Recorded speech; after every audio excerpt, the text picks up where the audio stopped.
តាំងទី12ដល់ពេលប្រឡងបាំងដុកងងឹតដូចយប់ព្រោះតែខ្ញុំរៀនមិនចេះសប្បាយដើរលេងវង្វេងជួបជុំមិត្តភក្តិទៅរៀនឲ្យផុតតែផ្ទះម៉ូតូកម្មបន្ទះកិច្ចម៉ោងគ្រប់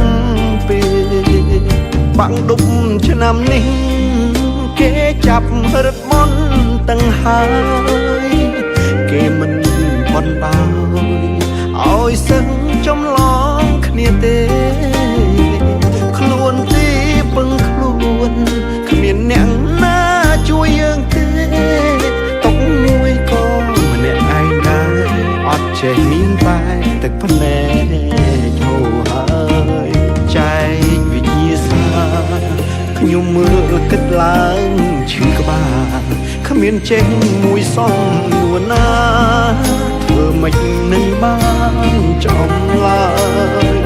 ងាកស្ដាំងាកឆ្វេងលោកគ្រូអ្នកគ្រូមិនឲ្យងាកឡើយគឺមានតែក្រដាសសឲ្យគ្រូវិញហើយពេលជួងបងខំរៀន12ឆ្នាំបាញ់ចប់ត្រឹមតែ2ថ្ងៃសិស្សប្រុសសិស្សស្រីខ្លះសើចខ្លះដៀលក៏យំអ្នកចែកគេជាប់អភ័ព្វនៃតែរូបខ្ញុំពុកម៉ែខ្មាស់គេពេញភូមិលោកពួកទ្រូងយំពេលដឹងកូនធ្លាក់